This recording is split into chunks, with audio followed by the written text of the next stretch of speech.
Olá, gente! Começando mais um programa Conversa de Preta, aqui no nosso canal da Cidadania TV Quirimurê, o canal que a gente se vê. Todos os sábados, eu não me canso de falar isso para vocês, viu? Sábado a gente tem aqui o Conversa de Preta, sim. Esse programa é que eu trago história de mulheres maravilhosas. Já passaram muitas e vão passar outras muitas aqui também, né? Porque o Conversa de Preta é isso, não tem fim. São muitas mulheres negras que eu tenho que trazer aqui para vocês conhecerem. Sábado passado a gente escutou um pouco da história de Jamile Sodré, né? Vocês viram? Que maravilha! Consteladora familiar, macota, filha de Jaime Sodré, entendeu? A mulher riquíssima, cantou maravilhosamente bem. Que as mulheres pretas são desse jeito, né, gente? Então, Conversa de Preta é esse espaço, viu? Que eu trago para vocês todas essas mulheres que estão espalhadas por aí afora, para que vocês conheçam um pouco dessa história de vida, de superação, de persistência, de alegria e de muita luta também, né? Porque a gente traz essa luta na nossa ancestralidade. E hoje também não podia deixar, eu trouxe outra mulher preta maravilhosa, cheia de história. Lívia Passos, moradora de Caixa d'Água. Nasci na Caixa d'Água, hoje eu moro na Avenida São Rafael. Hoje ela mora na Avenida São Rafael, mas olha só, gente, enfermeira, mas ela é artista visual, como ela gosta de ser chamada. Vamos conhecer um pouco dessa preta, viu? Vocês vão se surpreender. Fique aí que vocês vão saber muita coisa dela. Livinha, eu já quero agradecer, viu, por você ter vindo aqui receber meu chamado depois do segundo chamado, né? Porque eu que agradeço, né, a oportunidade, né, de estar aqui falando sobre o meu trabalho, sobre a minha vida. Isso para mim é muito importante. Sabe, da outra vez não deu para eu vir, eu tive Covid. Sim, foi mesmo, gente, ela teve Covid. E agora, dessa vez, né, a gente vai colocar esse papo em dia. Isso, eu quero saber um pouco dessa conversa de preta, dessa preta aí. Como é, assim, enfermeira e vai para o mundo do audiovisual, das artes visuais. Como é que é isso? Você vai falar um pouco isso pra gente, mas antes eu quero saber, assim, nasceu em Caixa d'Água, né? Hoje mora em São Rafael. Quais são as lembranças que você tem desse ambiente, desse bairro maravilhoso que muita gente nem sabe, que conhece? Tem ali Palmiúdo, Caixa d'Água, Cidade Nova, tudo junto, né? Uma ilha. É uma ilha ali, né? Caixa d'Água, IAPI, Palmiúdo, Cidade Nova, Baixa de Quintas, aquele complexo, né?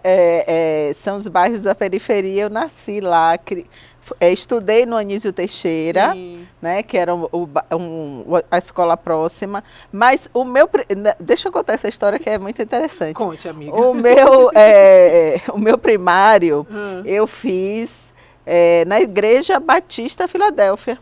No fundo da igreja tinha uma escola municipal onde eu estudei. E ali na Caixa d'Água? Na Caixa d'Água, a igreja. Do Centro Social Urbano, não? Sim, antes do Centro Social Urbano, ali na Saldanha Marinho mesmo.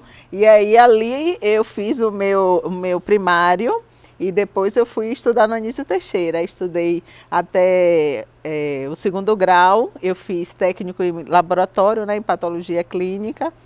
E concluí em 1988. E assim que eu concluí, aí a minha madrinha, né, que mora lá na Caixa d'Água, ainda mora lá, aí fez assim: o Hospital São Rafael está abrindo o curso de auxiliar de enfermagem. E quando termina, fica trabalhando. Aí minha mãe disse: você vai fazer. Aí eu disse: mas minha mãe, eu não tenho jeito, né, para cuidar assim das pessoas, eu não quero. Aí ela disse: mas você não se governa, você vai. Porque ali era a oportunidade de trabalhar, né, de ter o primeiro emprego. A gente vem de uma família humilde, eu venho de uma família humilde, onde a gente tinha a oportunidade de estudar. Minha mãe trabalhou muito, lutou muito para a gente estudar. Mas também tinha um limite, né? A gente tinha aquele limite, a gente não podia sonhar com a faculdade, não é? Então a gente tinha que fazer o curso técnico para poder conseguir um emprego melhor, para ajudar a família, exatamente. Né? Então foi assim que aconteceu. Então eu já fui eu concluí em 88 e 89. Eu entro no hospital, né, para fazer o curso de auxiliar de enfermagem. E lá fico até a minha aposentadoria. Nossa, olha né? que ela foi sem gostar, imagina se gostasse. Imagine. E lá, né, tive, né, uma formação na escola pública muito boa e tinha uma professora de português que se chamava Lúcia Cardoso. Não sei se ela é viva ainda, né, mas foi uma pessoa de referência na minha vida. E ela me deu uma vez um texto que dizia assim: o melhor possível, seja o melhor possível. E aquilo ali eu levei para a minha vida. Saiba que eu tenho até hoje esse texto guardado em casa. Lembra alguma coisa desse texto para falar para gente? Lembro sim. Se você não puder ser árvore, seja uma pequena relva, mas alegre todas as pessoas que passarem ao caminho. Sim. Então, isso aí eu levei para a minha vida, né? Eu pensava, eu sempre fui uma pessoa muito sonhadora. E eu sempre busquei, né, mais. E fiquei limitada, né, porque terminei o curso, o segundo grau, fui de imediato para o hospital, né? Sim, fiz fazer um curso no hospital. E já fui admitida, né? E aí eu me vi ali naquele ambiente, né, sem muitas possibilidades. Mas assim, eu fui criando essas possibilidades. Eu fui fazendo, agregando outros cursos. Eu fiz o curso de instrumentação cirúrgica e eu fui me especializando nas cirurgias minimamente invasivas, que era algo, né, em 1993, estava iniciando aqui, né, na Bahia, né, e eu fui me especializando nesse universo dessas cirurgias. Eu trabalhei no bloco cirúrgico do hospital e aí fui adquirindo experiência, né? E fui nessa busca aprendendo muita coisa, né? Mas sempre ali dentro do ambiente hospitalar. Né? Eu pensava, eu sempre pensei no próximo, né? E via aquele paciente ou colega muito como uma pessoa minha. Sim. Sabe? Ou eu estando naquele lugar em algum momento. Então eu sempre procurei fazer o meu melhor, dar o meu melhor.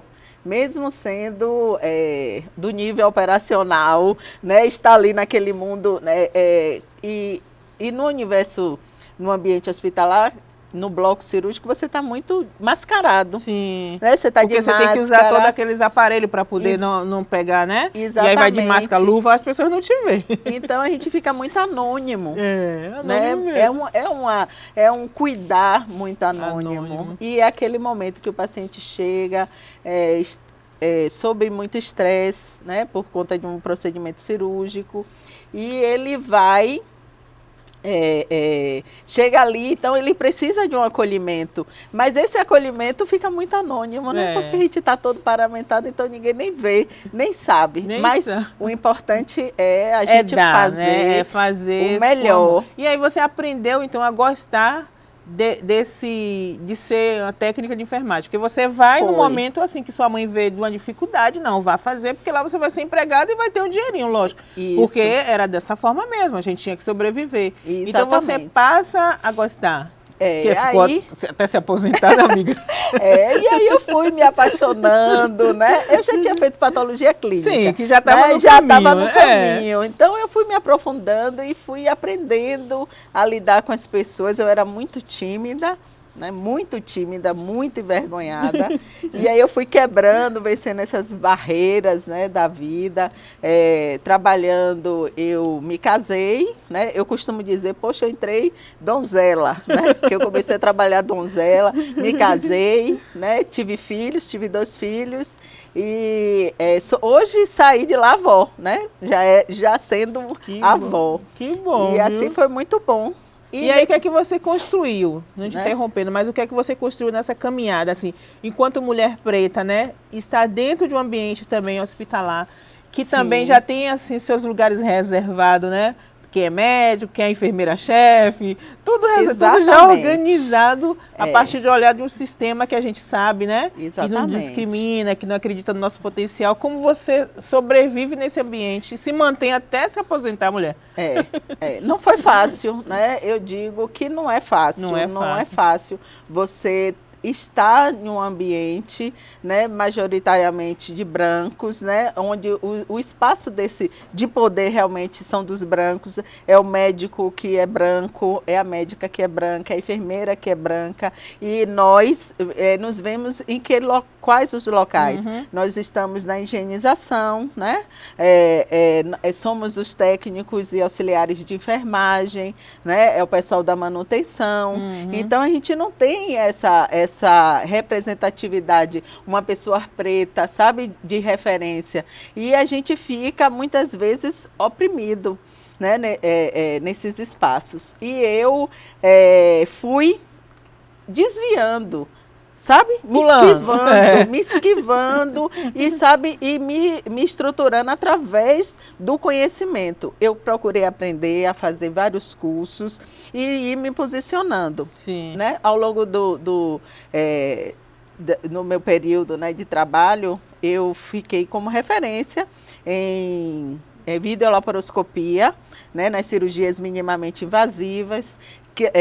Tive a oportunidade de ir para uma universidade dar aula sobre esse assunto no núcleo de extensão, tive o convite. E você se especializou, né? Eu me especializei, Que então eu tive essa oportunidade. Quer dizer, uma técnica de enfermagem, dando aula no núcleo de extensão da Unifax, né?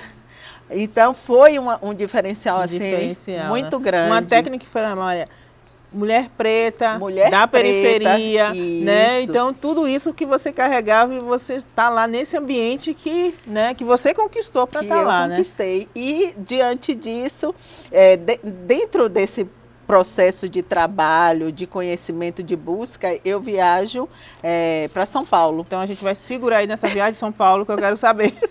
A gente vai para o intervalo e, quando voltar, você me conta como foi essa viagem. Tá certo, tá certo. Gente, olha só. Espera um pouquinho que a gente vai dar uma parada, mas a gente volta já já, viu? Espera aí.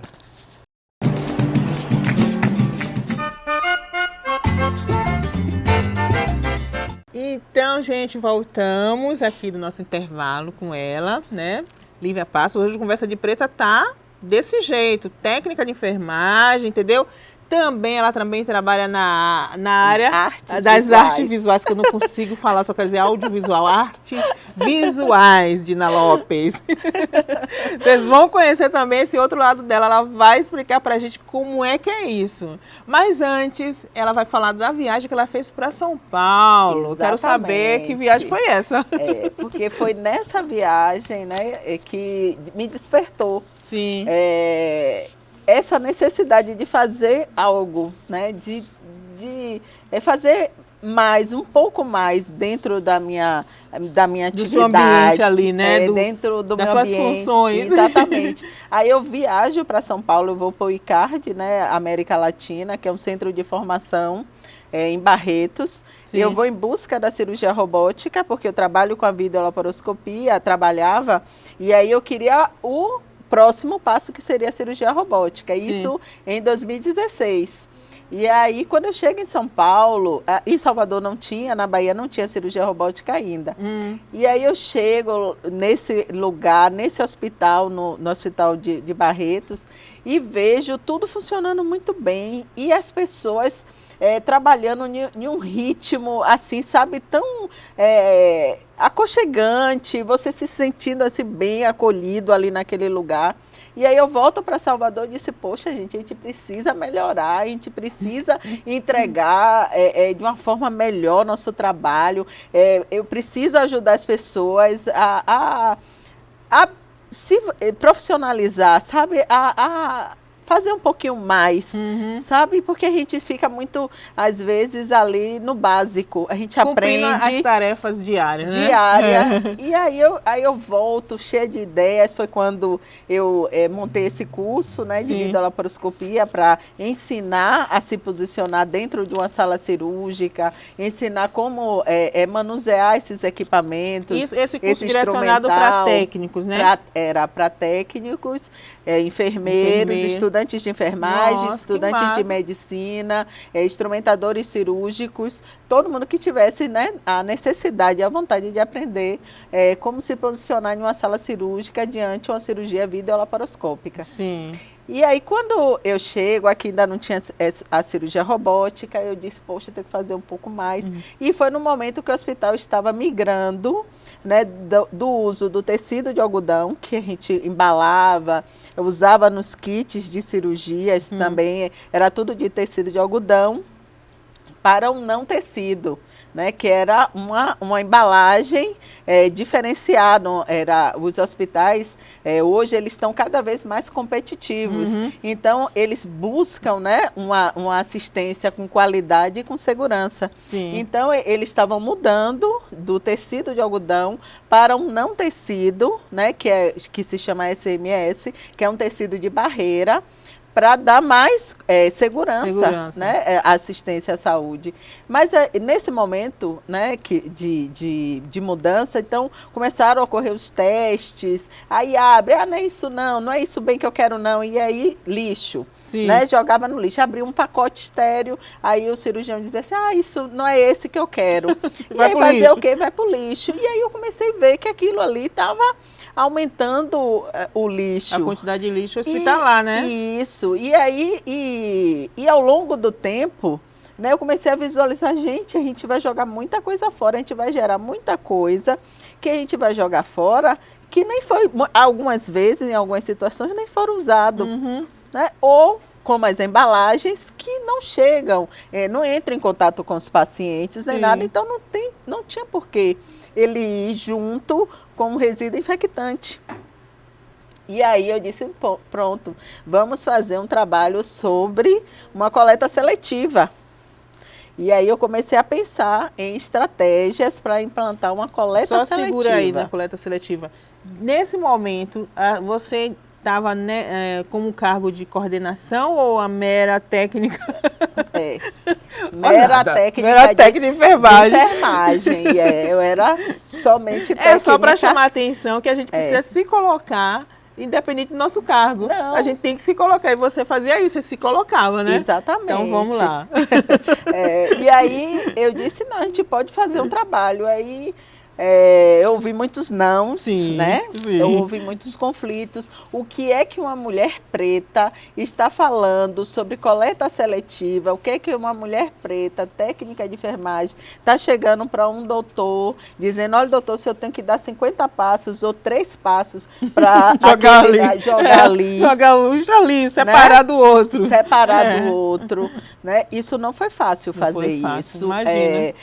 Dentro do hospital, como grande, né? São Rafael, enorme. Um hospital de grande porte, né? Um hospital de referência. De referência. E aí, mas não foi difícil, foi difícil. Mas você conseguiu. Mas eu consegui, importante é isso. Né? Eu criei estratégias, eu comecei a falar, e aí, de repente, eu disse, não, eu preciso de ajuda. Aí, peguei aquelas colegas que eram mais falantes, comecei a treinar, comecei a sensibilizar as pessoas. Eu comecei a sensibilizar contando a história, a paródia do rato e a ratoeira. Pronto, conte aí pra gente, né? Eu quero saber. Que o rato, né? Eles viviam em uma fazenda e você nunca ouviu essa história do rato e a ratoeira? Sigo vendo, não lembro, mulher. Mas conta. O rato e a ratoeira. E eles, a dona da fazenda foi e comprou uma ratoeira. Sim. E aí o rato se desesperou. Gente, ela comprou a ratoeira, eu vou morrer, né? Ele se viu já morto. Então ele foi buscar ajuda com os outros, né? Os outros animais. E aí ele chegou, foi até a galinha e falou, dona galinha, a dona da casa comprou uma ratoeira. Ela foi mesmo, e agora? Ele disse, agora eu não posso fazer nada por você. Aí ele foi atrás do porco. Sim. Aí fez... Seu porco, a dona da casa comprou a ratoeira. E eu vou fazer o quê? Aí ele disse, poxa, a mim não me atinge nada. Aí ele foi atrás da vaca. Do ratinho. Dona Vaca, a dona da casa comprou uma ratoeira. Ela disse, só posso rezar por sua alma. Então, ninguém tinha nada a ver. E aí, o que aconteceu? Ela botou a ratoeira na noite, a ratoeira pegou uma cobra, o rabo de uma cobra. Quando ela ouviu o disparo da ratoeira, ela foi na cozinha. Quando ela chegou na cozinha, a cobra picou, ela ficou doente. Aí, a pessoa doente faz o quê? Canja. Matou a galinha para fazer a canja. E aí o que aconteceu? Ela precisou ir para o hospital, né? E aí chegou no hospital para pagar a conta. O dono da fazenda precisou vender a vaca. A vaca é. Vendeu a vaca, né? Porque tinha que pagar a conta. E aí ela faleceu. E aí no velório teve que matar o porco para alimentar todos que tá no chegaram. velório. Todos ficaram afetados. Então eu comecei a sensibilizar. Entendeu, pra gente? chamar a responsabilidade. A responsabilidade. Todo mundo para a responsabilidade. Porque todo mundo corre risco. Exatamente, porque a gente acha que o meio ambiente, quando a gente fala do meio ambiente, do cuidado com o meio ambiente, com aquilo que a gente consome, com aquilo que a gente descarta, é o outro. É o outro, é. É o catador, não vai me atingir, não. Não vai me atingir, mas Vai, com certeza. vai atingir de uma forma ou de outra, acaba atingindo. Sim. E aí fui sensibilizando as pessoas para atingir todo o grupo, né, diante dessa coleta seletiva, né? E aí fui criando aí uma colega, um dia me provocou, sim, eu vou ganhar o quê? Né? Eu vou ganhar o quê fazendo esse quê a mais? Esse movimento plus, todo. Esse movimento. Aí eu disse, poxa, o que é que eu vou fazer? O que é que, né, eu vou oferecer para essa pessoa? Eu comecei a pensar. E aí, nesse período, eu comecei a pensar, e aí eu disse, eu vou criar um bottom para presentear. Eu me lembrei daquele desenho Up, Altas Aventuras. Sim. E aí eu peguei e confeccionei um boto com a tampa de medicação. E aí fiz esse boto e aí eu comecei a distribuir. Quando eu fiz o boto, a técnica lá tinha a técnica do meio ambiente. Já tinha um serviço de meio ambiente no hospital nesse período. Sim. E aí a técnica do meio ambiente fez, puxa, que bacana. Aí levou para a diretoria comprou a ideia, aí mandou fazer os adesivos Time Verde. Olha que E aí, com o time verde, todo mundo queria ganhar. Porque todo mundo queria fazer parte do time verde. Todo mundo queria fazer parte do time verde, porque aí já virou institucional, Exatamente. né? Então, todo mundo já queria ganhar. E isso aí foi chamando mais atenção, né, do meu trabalho dentro do hospital. E aí eu comecei a receber outros tipos de resíduo. Todo mundo queria separar tudo dentro do hospital. E mandava tudo para você. E mandava para mim. E eu não poderia separar e depois jogar fora. Sim. Então, eu tinha que aplicar de alguma forma. E eu trabalho também no serviço público, no hospital público. Sim. E aí, nesse momento, eu disse, poxa, o que é que eu posso fazer? Além de produtos com as embalagens como bolsas, portas para colocar sapato, o sapato privativo, várias coisas, né? Cessé, que a gente começou a confeccionar com essas embalagens. Aí eu disse, poxa, eu poderia fazer alguns quadros reutilizando o isopor que vinham nas caixas de medicações e as tampas, porque eu já tinha separado as Sim. tampas para fazer os botos. E aí, quando separou essas tampas, foi um mundo de tampa colorida. Nossa. E aí eu disse, vou fazer o quê? Vou aplicar em outra coisa. Aí comecei a confeccionar esses quadros. E aí, Lívia, a gente vai parar mais um pouquinho, né, produção? E quando voltar, eu quero que você me fale, e esse seu dom pela arte visuais, né, que você chama? Sim. Nasceu nesse momento ou você já tinha? Então você vai contar essa história pra gente, né? Porque a gente, ela é uma artista da arte visual, né? Vocês vão ver os quadros delas, estão à venda, não é isso? Não, Sim. Fica aí que eu vou contar na volta, amiga. Fica aí, volto já.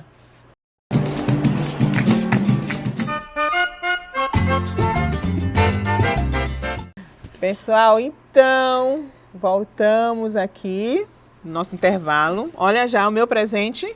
Tan, tan, tan, tan, tan. Ela vai contar que material é esse, entendeu? É disso aqui que a gente tá falando. Livinha, então, obrigado já pelo presente. Eu já sei que é meu, que você já me deu. Sim. Conte pra gente, né, como é. Antes de você me falar que material é esse, Sim. eu tava te perguntando e você falou, né, O despertar para as artes. Exatamente, para as artes. Foi a partir desse momento? Foi. E aí, quando eu quando eu juntei as tampas para fazer os bottoms, aí eu comecei a fazer os quadros, né? Reutilizando as tampas e o isopor das caixas, que era outro material que não tinha reciclador. O que eu estava reutilizando, ressignificando, era aquilo que não tinha um reciclador. Sim. Não tinha reciclador para as embalagens das caixas, que é desse material. Que fosse, isso aqui sim, de embalagem de caixa cirúrgica.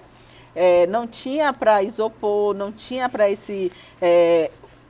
as tampas eu estava retirando do coletor de infectante, Sim. que tem um custo maior e um impacto ambiental negativo. Muito grande, né?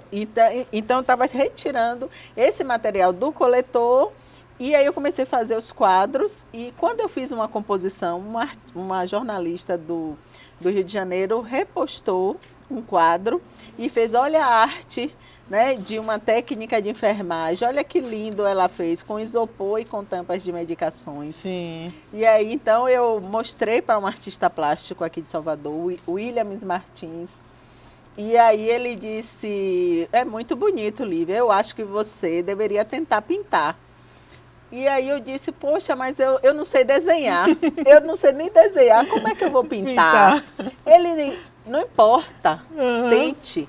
Aí um dia em casa eu cheguei, tinha o isopor era bem liso, não é esse isopor cheio de arranhaduras, não, era um isopor bem liso, branquinho. Eu disse, isso aí é uma tela. Aí botei em cima da mesa, peguei as tintas de tecido de meu filho, os pincéis da escola do meu filho, e aí eu pintei.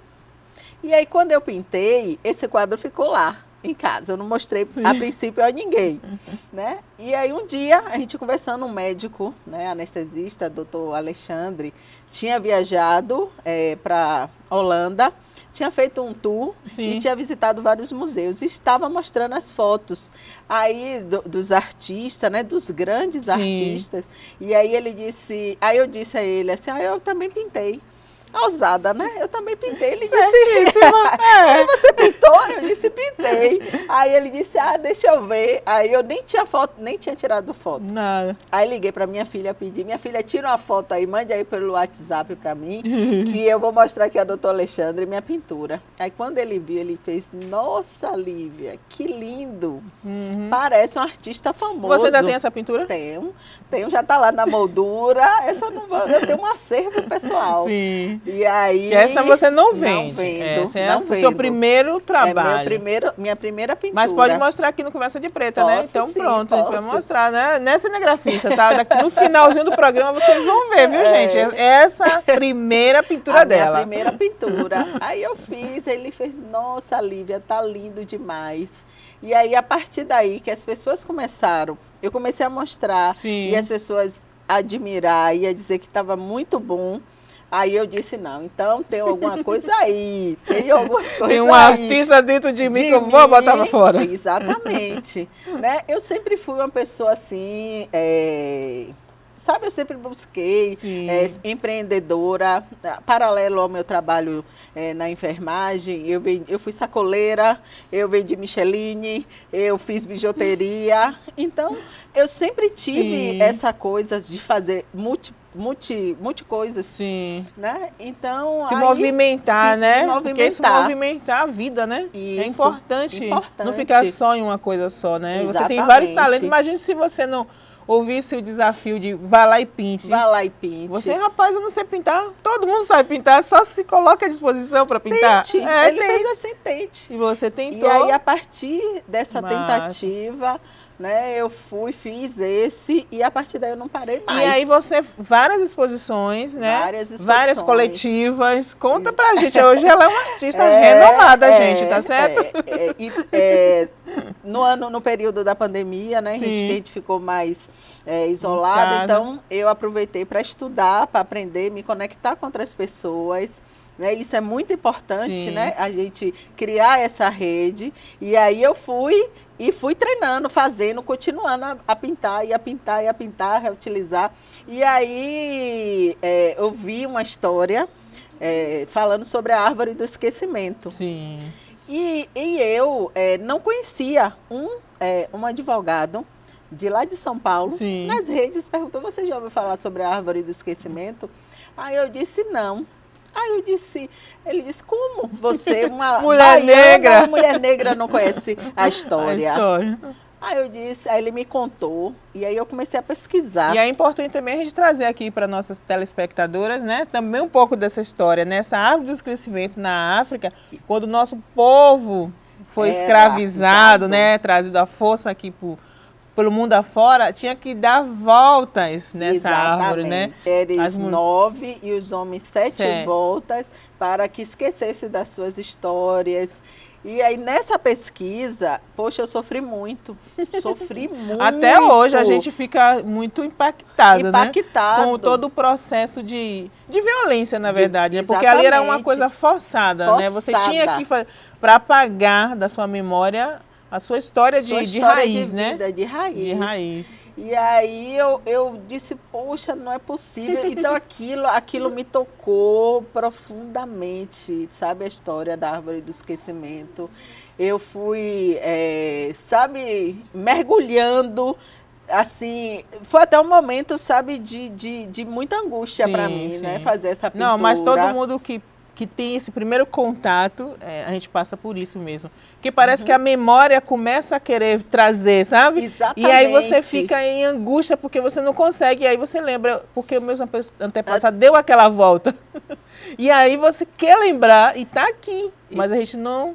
Exatamente. O gatilho não, né? Então isso é um momento de angústia mesmo. Dentro do movimento negro, acho que todo mundo que teve conhecimento, hoje a gente ressignifica, a gente, pô, de repente foi uma forma também da gente guardar alguns segredos nossos, que isso só está dentro de mim e de você, entendeu? Porque se a gente puxar, a gente consegue trazer, e não jogou pro mundo, né, para algumas pessoas utilizar de outra forma, entendeu? Mas ao mesmo tempo é algo muito sofrido mesmo. Mas isso também te posicionou a fazer coisas maravilhosas. Exatamente. E aí eu pinto essa árvore em um painel informativo, que era fruto dessa coleta seletiva. Sim. Eu tinha, né, umas placas de PVC em casa. E aí, como ele era grande, né, eu disse, eu vou pintar essa árvore nesse painel.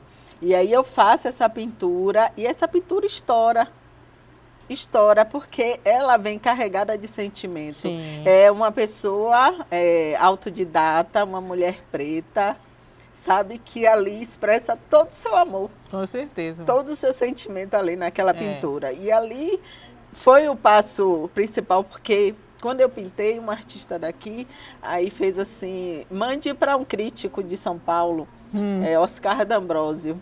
Aí eu disse, poxa, um crítico de arte, uma mulher, né, que não estudei para tanto, sim, né? Eu vejo e acho muito bonito, mas quando se fala de perspectiva e de sombra, eu não sei se tem. E aí eu fiquei naquela questão, né, do crítico, do ser crítico, de ser avaliada. Como seria esse olhar, né? Como seria esse olhar. Mas assim, uma pessoa recebeu e fez uma publicação linda, maravilhosa. Sabe, eu tive assim uma pessoa que fez uma avaliação do meu trabalho. E aí eu disse, aí eu acreditei mais ainda. E aí eu não parei de sonhar. Sim. Porque é do sonho que se torna realidade. Com certeza, amiga. E aí no ano passado eu fiz 7 exposições individuais. Eu tinha um sonho de expor na Casa do Benin. Sim. Porque essas histórias, né, passa por lá. Passa por lá, com certeza. E as árvores, né, a minha exposição se chamou Arvorecer, uma expansão da memória, né, artística, que eu pintei essas árvores dos meus sentimentos, as árvores das minhas memórias, as árvores do meu entorno, né, e eu queria, né, entrar nesse local, mas eu dizia assim, poxa, será que esse local é para mim? Olha só, né, a Casa do Benin, eu tinha esse receio, e aí através de George Washington, me chamou para uma edição da culinária musical. Um beijo para George Washington. Vou lá nessa culinária musical. De hoje que eu tô querendo ir lá comer essa comida, viu, homem? É muito boa. E ele me convida para participar da edição de 2 de julho. Sim. Aí na edição de 2 de julho eu levo as encantadas, que são as plantas, né, das minhas memórias afetivas com a minha mãe. Sim. E com a minha avó. E essas plantas de cura, não é? As plantas que a gente leva para no nosso fazer, né? Sim. Da culinária. Diário, do dia a dia, nossos chás, né? Nossos banhos de assento. Exatamente. Outras coisas. Aí eu trago a erva cidreira, Sim. a cebolinha, a salsa, Oh, a que capeba. lindo. Uhum. E aí eu fui fazer essa exposição. E quando que maravilha. eu viu? chego, né? Fui muito bem acolhida na casa do Beni. Ah, com certeza. Aquele espaço é a nossa casa. A casa de Exatamente. Beni é a nossa casa. Aí Igor veio o meu trabalho e disse, não, minha senhora, você não pode ter uma passagem rápida aqui. Você tem que ficar. Você tem que Pronto. mostrar. Que E moça aí boa. viu? eu passo e eu fico de setembro até novembro, né? Entro na programação da primavera, né? Entro na programação da Flipelô, Sim. E aí lanço um livro. Sim, cadê o livro pra gente conhecer? É um livro virtual. Virtual, sim. Mas se as tá pessoas na quiserem tá acessar... na plataforma Amazon, Sim. né? Aí o Dia dos Caretas, que fala, né, do patrimônio material, Sim. né, da Bahia, que é o Zampiapunga. E aí eu lanço esse livro e tem um período de ocupação, né? Que eu convido outros artistas, inclusive convidei Lívia Santana Vaz, Sim. que lançou o livro sobre cotas raciais, eu sendo a mediadora da mesa. Isso Isso foi é maravilha, pra mim, Que maravilhoso. bom, viu? Olha, ouvindo a sua história assim, né, de quando você entra para fazer um curso de enfermagem, enfermeira e toda essa história. E hoje, né, essa grande artista visual que você é, porque eu também te conheci em um ambiente que você levava seus trabalhos e eu ficava, nossa, e a árvore da vida tava lá, lembra que eu queria comprar, mas já tava vendida? Foi. Tava vendida, gente. Ó, que bom, Livinha, viu, ter você aqui. Agora vai ter outras exposições? Sim, Daqui pra sim, gente sim. poder Eu visitar tenho- você no Instagram. Exatamente. E dê Eu toda tenho- sua agenda, viu? Pra gente É. poder... Deixa eu só limpar aqui agora. Gente, olha, porque ela fica lacrimejando por causa da luz, viu? Por isso que ela tá assim. E também porque ela chorou também, que a gente chora no Conversa de Preta. Eu tenho agora no mês de maio, eu abro uma exposição do coletor do resíduo. Do coletor do resíduo. Não, do coletor. Vixe, eu esqueci, do coletor do lixo reciclável Sim. ao luxo das artes, que vai estar no Museu Nacional de Enfermagem, e eu estarei participando da Semana Nacional de Museus, Sim. né, que esse ano o tema é sustentabilidade, museu e bem-estar. Onde é e quando? No Pelourinho, no Centro Histórico, Muneã. É o Museu Nacional de Enfermagem, fica no quando será? Pelourinho. A minha exposição abre no dia 2 de maio e vai até o dia 10 de junho. Pronto. E eu tenho uma palestra no dia 15 de maio. Então, de dia 2 de maio eu vou estar lá na abertura, viu, gente? Vá lá para ver, prestigiar e me conhecer. E conhecer ela, lógico, né? E eu também tenho a exposição Antônios, né, que também é no Centro Histórico, no ateliê de Mário Edson. Né? Essa é a 8ª edição. Né, onde os artistas são provocados a expressarem, né, sobre a história do Santo Antônio, né? E aí eu também vou estar participando dessa exposição coletiva esse ano. E aí, se as pessoas quiserem também te seguir no Instagram, ver seus trabalhos, dar seu endereço também, porque o programa acabou, amiga. Não dá para contar mais história. liviapassos.art, meu Instagram. Que bom, Livinha, viu? Gratidão por você ter vindo, viu? Sua história é muito linda, assim, como todas que passam aqui, né? Eu fico cada vez mais encantada, dizendo, rapaz, eu tenho que vir mais essas histórias para me dar mais força, para eu continuar também na minha caminhada, porque a gente se fortalece, né? Com Juntas, certeza, coletivo, com né? certeza. Isso, uma inspira a outra. uma inspira a outra. Continuar. Sua vida, realmente, o que você contou aqui é uma inspiração mesmo. E aos 48 anos, né? Sim, pode dizer. Que eu comecei essa reviravolta toda aos 48 anos. Pois é, gente, nunca é tarde. Nunca é tarde. É só a gente querer, né? E a gente vai. Querer, com Meu certeza. povo lindo, acabou o nosso programa Conversa de Preta, mas sábado eu volto com mais mulheres maravilhosas, aqui às 16 horas, viu? Segunda-feira a gente tem reprise, vai lá também, se não der tempo, manda os amigos assistir e seguir a gente no Instagram, Conversa.de-Preta, tá bom? Um beijo no coração, até sábado. Livinha, se você quiser deixar uma mensagem, O seu povo pode deixar também. Eu só tenho aqui que agradecer pela oportunidade, né, de estar falando sobre o meu trabalho, sobre a minha trajetória. Isso para mim é muito importante. Eu acho que a gente inspirar outras mulheres é muito importante. Dizer sim que a gente pode estar onde a gente quiser e a gente deve a ocupar o espaço que a gente quiser. Isso é muito importante. Com certeza, amiga. Gratidão, meu povo. Beijo no coração. Beijo.